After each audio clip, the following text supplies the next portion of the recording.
Hello, I'm Coach Dorf. Welcome to Calculus.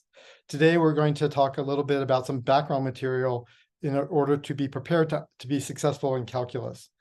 Before I do that, let me give you some really quick overview of what calculus is. All right, here on my iPad, I'm going to write down what we need. So what is calculus? The two main ideas are derivatives and integrals.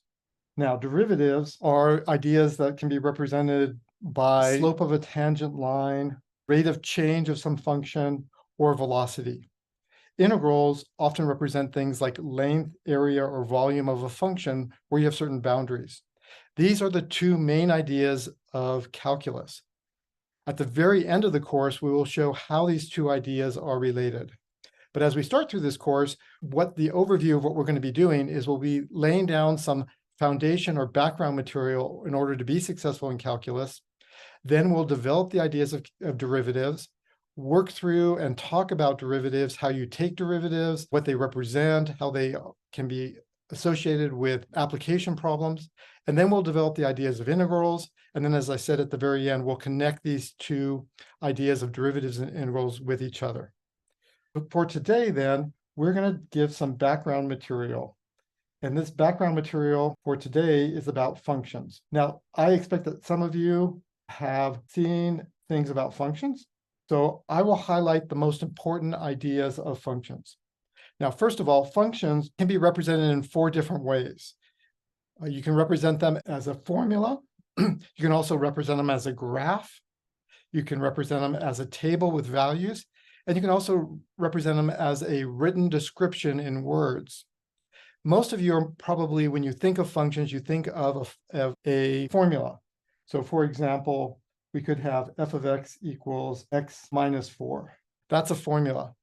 We'll later talk about graphs, but in this section, you'll see some problems where you have a table with values, and sometimes you'll have a written description of a function. All right. One of the first things to know about a function is its domain. And the domain represents all the x values or variables that you can put in there into the function so that everything is legitimate and valuable. All right. Now, when we talk about these, then there are three main restrictions for domains. And again, some of you may be familiar with this. So the first restriction is if you have a rational expression for a function. A rational represents a ratio, or it's like a fraction. So if you had x plus 1 over x, and that's your function, what you have is you can never have a 0 in the denominator. So here, x cannot equal 0. So the domain is everything except 0. And we will write that as parentheses, negative infinity to 0, parentheses, union 0 to infinity. This represents all real numbers except for 0. That's the first restriction we have. The second restriction is under square roots. So if you have a square root, like the function f of x equals the square root of x, then what's here has to be greater than or equal to 0. So in this case, the domain is everything greater than or equal to 0, and we would write that as 0 to infinity, and we use a square bracket to mean that we're including 0. So notice in the previous example, we had the parentheses around 0 on both sides. That means we're not including 0. In this case, we have a square bracket around 0, and that means we are including it. The third restriction are log functions. And this is the one that people are probably least familiar with. So if you don't remember what a log function is, don't worry. We'll talk about it in a few days. All right, but I want to give this to you just now so that we have this. So a log function could be something like the log base 2 of x. And what happens here is that whatever is there in that x position, that has to be strictly greater than 0. So in this case, the domain is everything greater than 0. So notice the difference between number 3 and number 2. Number 2, we could equal to 0 because you can take the square root of 0. That's just 0. But for log functions, you can't have the log base 2 of 0. So what is its domain? Its domain is going to be written as 0 to infinity. Notice I have the parentheses around 0 here representing that I don't have 0. So let me give you a specific example of applying all this. So suppose my function is f of x equals x minus 4. What's its domain? Well, in this case, is it a rational expression? Is it a fraction? No, it's not. Is it a square root? No. Is it a log function? No, there's no log term there. So there's no restriction on the domain. So the domain is everything. So it's going to be from negative infinity to infinity. What about if I did f of x equals 1 over x minus 4? What's its domain? Well, here I have that first case where I have a fraction or a rational expression. So I can't have my denominator cannot equal 0. How do I solve for what x is? Well, I add 4 to both sides, and that's going to then give me, I'm going to use like these two parallel lines with this arrowhead at the end to mean the next step. That means, so if I have x minus 4 doesn't equal 0, if I add 4 to both sides, that means x doesn't equal 4. So the domain cannot equal 4. So I can write that as the domain equals negative infinity to 4 with parentheses, union 4 to infinity. There's the domain. Let's do a third example. What about if I have the square root of x minus 4? What's its domain? In this case, this is not a fraction or a rational expression, so it's not the first case, but it's the second one because I have a square root. And we know that in a square root, that what's inside here has to be, what's inside the square root has to be greater than or equal to 0. And in this case, again, I add 4 to both sides. So I use my parallel lines with the arrow there to mean the next step means after I add 4 to both sides, I get x is greater than or equal to 4. So the domain is going to equal square bracket 4 to infinity. All right, that's the idea of domains. That was the first thing that I wanted to talk about. The second thing is graphs of functions. Now, I expect that you've seen some of these before. There are about 9 functions I think that you should be really familiar with. These are the following. The first one is a function called f of x equals x. The graph of that one is going to look like this diagonal line. The next one I'm going to have is the function f of x equals x squared. So that's a parabola, and it looks like a U. Next one is f of x equals x to the third power, or x cubed, and that looks like this. Fourth one is f of x equals absolute value of x. So this is called absolute value. And absolute value means whatever I put inside the absolute value, I then take the positive value of it or non-negative value of it. The graph of it's going to look like a V, right? Next one we have is f of x equals 1 over x. And that's going to look like this. This is known as a hyperbola. You don't need to know that name, but some of you may be familiar with that name. F of x equals cosine x. And that's going to look like this. The wave function that starts at this point here, which is 0, 1. Now, some of you may say, oh, wait a minute, trig functions. All right. Like all of a sudden red flags come up. Don't worry about it. The next video that I'll have will be a review of trig. In fact, I have 2 videos reviewing trig for you. If you feel comfortable with trig and you understand everything about trig, that's great. All right. My experience is probably 90% of you are a little bit anxious about trig functions. So watch those videos I have. They will go into detail about what you need to know about trig in order to be successful in calculus. Another trig function that we will see is this one, which is the sine function. And it is also a wave function, very similar to cosine, except instead of starting at this point that we mentioned in cosine, it starts at 0, 1. In the sine function, it starts at 0, 0, and it goes like this. So it does the same thing as the cosine function is. You could just think like it's been moved over, shifted left or right a little bit in order to get that 0, 0. In this particular case, if you took the cosine function and moved it to the right just a little bit, you'd have the graph of the sine function. Let's see. And then we got 2 more left. This one is going to be the exponential function. And in this case, we'll just use the example of 2 to the x. The graph of that looks like this. We will talk about this later in a few days too. It's an exponential function. And some of you may have heard of this things like when people talk about exponential growth or exponential decay, this is what this represents. That's that function that represents it. And the last one that you should be familiar with is the log function. So log base 2 of x here, the graph of it's going to look like this. And now remember, this is one of those that has a restriction on the domain. So the domain means what values can you put in for x along that horizontal black line. Well, we said that for the log function, x always had to be greater than 0. So notice that the graph of this red one here never goes past the vertical black line. All right, it never goes past this line here, and that represents the fact that the domain there is x is always greater than 0 in the domain. I recommend that you have these memorized because it will make life easier. We'll use them throughout the course. Let me do an example here. I'm going to talk about one of these graphs in a little bit more detail.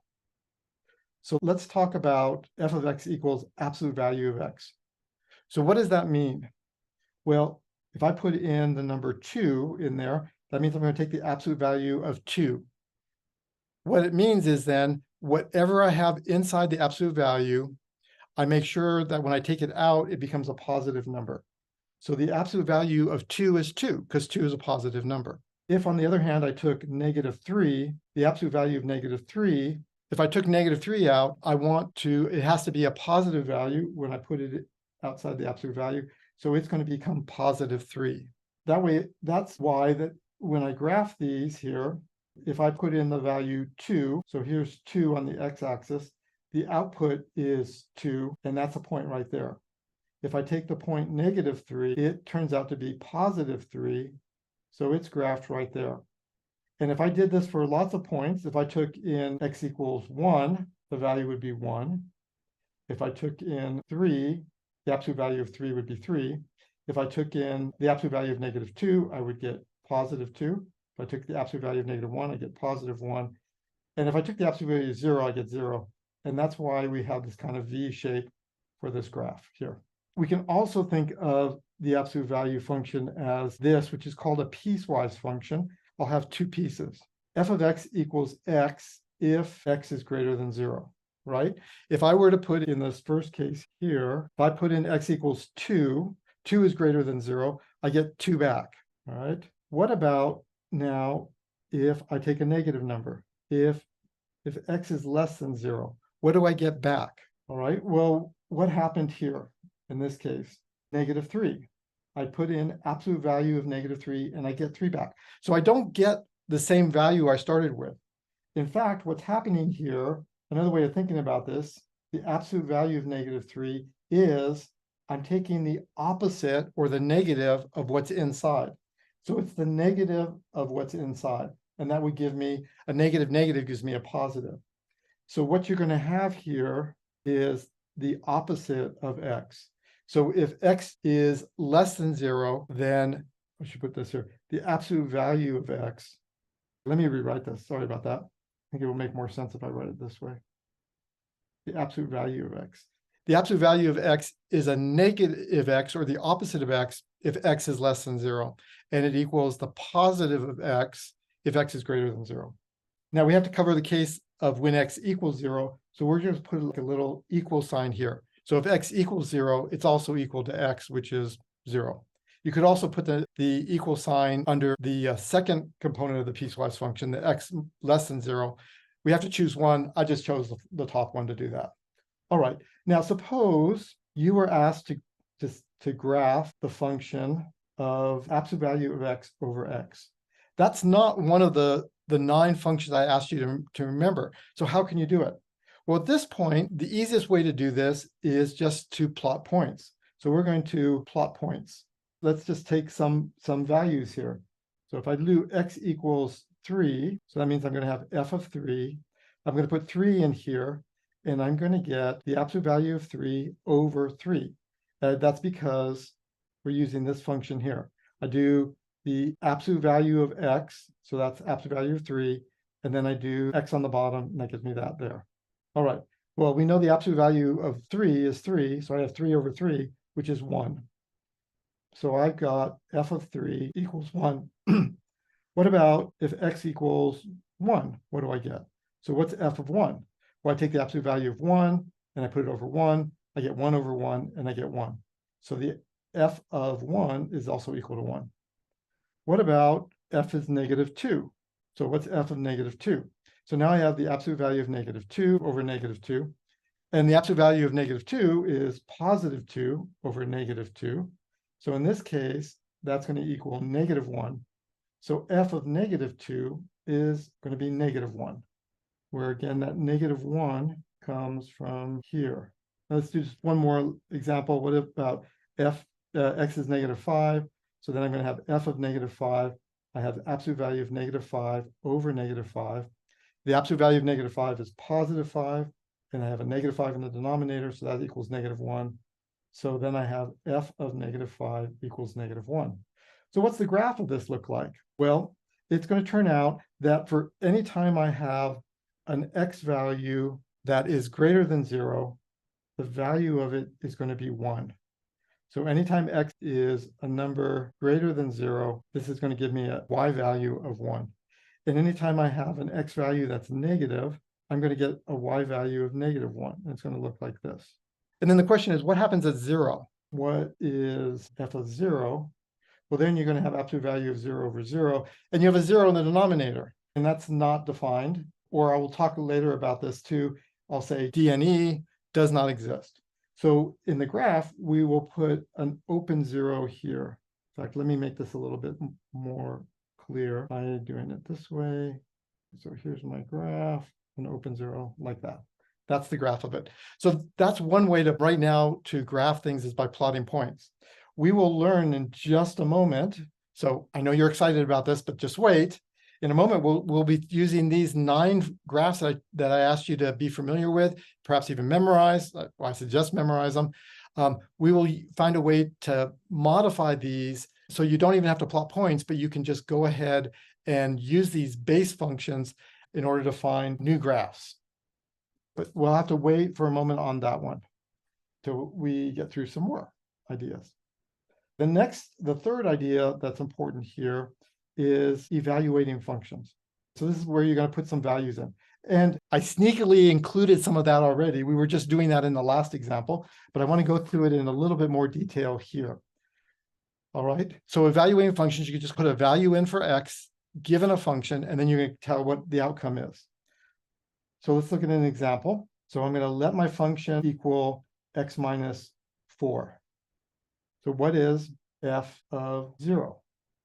So that means wherever I see x inside my function, I'm going to put a 0. So I have an x here, and that matches this x. So this 0 here is going to have to go here. So I'm going to put an x, oops, not that. I am going to put 0 here, minus 4. And 0 minus 4 is going to give me negative 4. So f of 0 is negative 4. All right, what about f of x plus 1? And what does that equal? All right, so then what I'm going to do is I'm going to replace, in this case, whatever's inside here with x plus 1. So I'm going to put an x plus 1 here, and then I have to put my minus 4. And so then I have x plus 1 minus 4, which is x minus 3. So f x plus 1 equals x minus 3. Sometimes these are combined together, and let's look at this example. What is f of x plus 1 minus f of x? All right, well, we know what f of x plus 1 is. That's going to equal x minus 3, right? That just came from here. We just did that. And we know f of x is x minus 4. That came from up here. That was my original function. So now we're going to mix these two together. So f of x plus 1 minus f of x is going to be x minus 3 minus x minus 4. Just coming from here and here. Now here is, so I have students call me Coach Dorf because why? Not because I coach a athletic sport, although I have coached soccer many, many times, but instead because I am your math coach and I will help you be successful in this class. And how will I help you be successful? I will point out things that you should know the most important things for you to know. Here is one of those things. This is a common mistake that students make. All right, don't make this mistake. But I can guarantee you that there will be somebody watching this video who will make this mistake if it is on exam number 1. And there will be a problem like this on exam number 1 because there always is. So what is this common mistake? Well, we have this negative in front of the parentheses. So what's our common mistakes? All right, so one of them is that somebody could write f of x plus 1 minus f of x equals x minus 3 minus x minus 4. That's wrong. Don't do that. This is wrong. All right. What it should be is f of x plus 1 minus f of x equals parentheses here. Common mistake number 2 here. Someone will go f of x plus 1 minus f of x. They'll include the parentheses, which is good. So that's correct. And then they'll say this is x minus 3 minus x minus 4 here. And this, what's wrong with it is if you have this, they did the first step right, they included the parentheses, but then when you do that, you get rid of the parentheses, you have x minus 3 here, but then this negative here gets distributed to both parts, it gets shared with both parts. So this should be minus x, and then you have minus a negative 4 or plus 4. So you should have x minus 3 minus x plus 4. This is correct. And then you can simplify this. The x's will cancel each other out, and you'll end up with minus 3 plus 4, which is positive 1. And that's the answer there. All right. The important part is this distributing here so that you get a minus here and a minus minus or a plus here. All right. This idea here of where you have x plus some value minus f of x that we just did in this example, it becomes the foundation of derivatives, because you will look at a function like this, and this is going to become part of the definition or foundation of derivatives. All right, and that's how this is important for calculus, because as we said, derivatives is one of the 2 main ideas of calculus.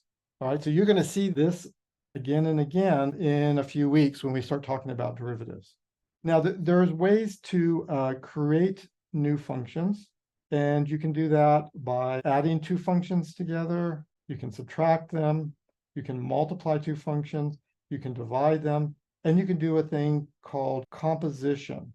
Now, I'm not going to get into these right now. What I suggest you do is look at my lecture notes. For each lesson, I have lecture notes. This video goes over some of the same ideas, but it gives different examples. So to help you understand the material more, watch the videos and look at the lectures. Read through those lectures.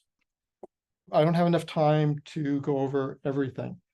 And that's going to be one of the differences between calculus at a university versus calculus at a high school. Calculus in a high school, you have much more time. You have many more days that you meet.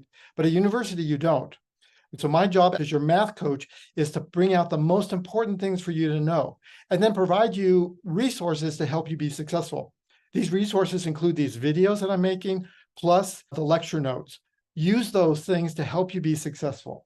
The last thing I'm going to talk about today is transformation of functions. And this is where you're going to use those 9 graphs that I talked about before. Remember those, like the graph of the absolute value of x. There's those 9 functions told you you should know, in fact, that you should memorize. We're now going to use those to be able to find new graphs by doing transformations. So what are transformations? I'm getting tired of using black all the time, so I'm going to use blue. I love using different colors here. All right. So some examples of transformations. If you have your function and then you put a -2 after it, what this means you go down 2 units. So you take the original function and you go down 2 units. So for example, if my function was, let's say, x squared, then if we know the graph of that one it's a parabola that looks like a U. If I do f of x equals x squared minus 2, I'm going to go down 2 units and I have the same picture. So it looks like that. A second thing now, I could do f of x plus 3, and that's going to go up 3 units. So if I did the same one of f of x equals x squared plus 3, that means I'm going to have 1, 2, 3. I'm going to start there, and my graph is going to look like that. My u is going to go up 3. So that's up 3. This is down 2. Another type of transformation is if you put something inside the parentheses. So in this case, I'm putting x minus 1 in parentheses.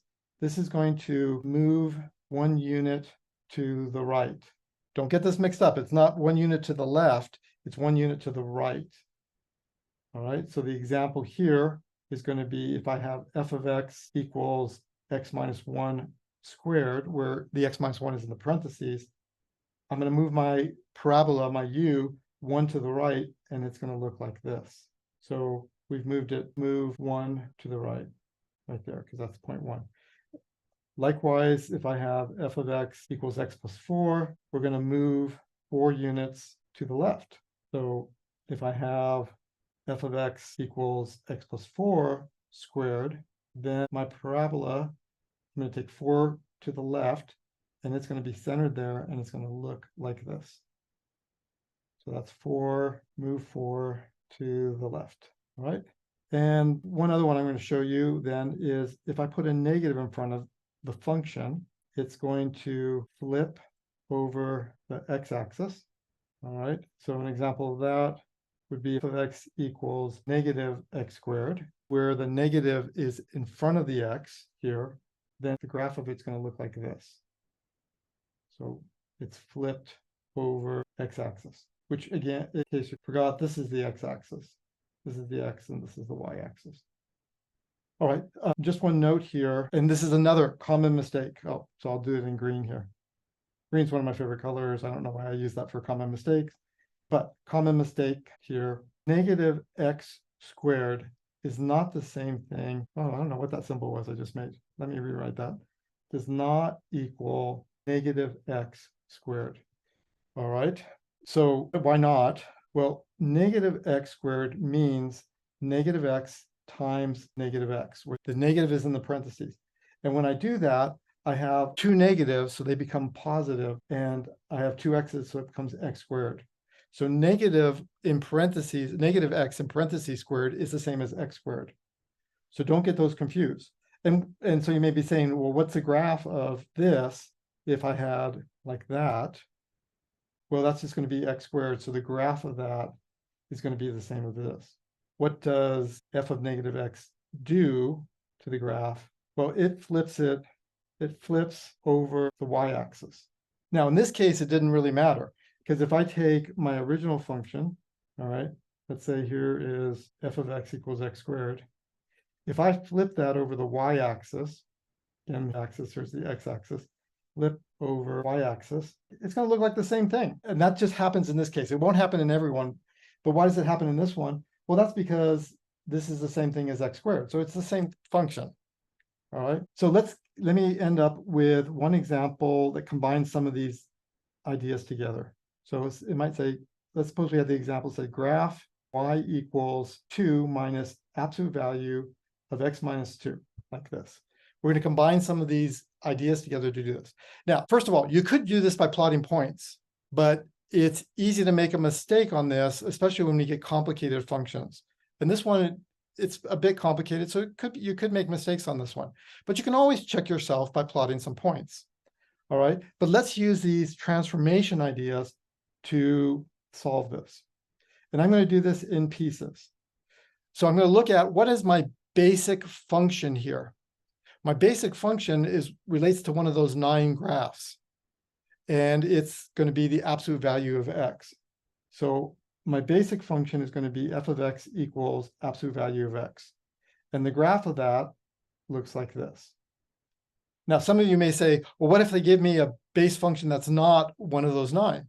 Well, guess what? Because I'm your coach, that's why I gave you those 9 functions, because those are the ones that you will see 99% of the time. All right. So if you worry about those 9, you'll get almost every single case you come up with, it will be one of those 9. So that's me being your coach again, giving you what's most important. So my base function is this absolute value of x. Now what I'm going to do is I'm going to go from the inside to work to the outside. So the next step I have is I'm going to look at the function x minus 3 in the absolute value, because that's what's inside the most. Well, what does the minus 3 in the inside do? It moves it over 3 spaces to the right. So my function now is going to look like this. All right. What's the next basic thing I want to do? I want to do the negative in front of the absolute value. So I'm going to look at f of x equals negative of absolute value of x minus 3. So I'm going to take the previous one I did. So I'm going to look at this one, go down here, and I'm going to flip it over the x-axis, and I'm going to get this. Because that negative, what does that do? That flips over x-axis. And then the last one I have is this 2 in front. So now I'm going to have f of x, I'm going to add 2 to it. Now I could write it like this, but that's the same thing as writing it as f of x equals 2 minus this. They're the same thing. So now I'm going to take this one and I'm going to add 2 to it. So I'm adding 2, which means up 2 units from what I had previously. So I'm going to take this, what I had previously, and now I'm going to move it up 2 units. So now it's going to look like this. And this is my final answer there. That's what that graph looks like. All right, that's all I have for today. Hope you have a wonderful day. Thanks a lot.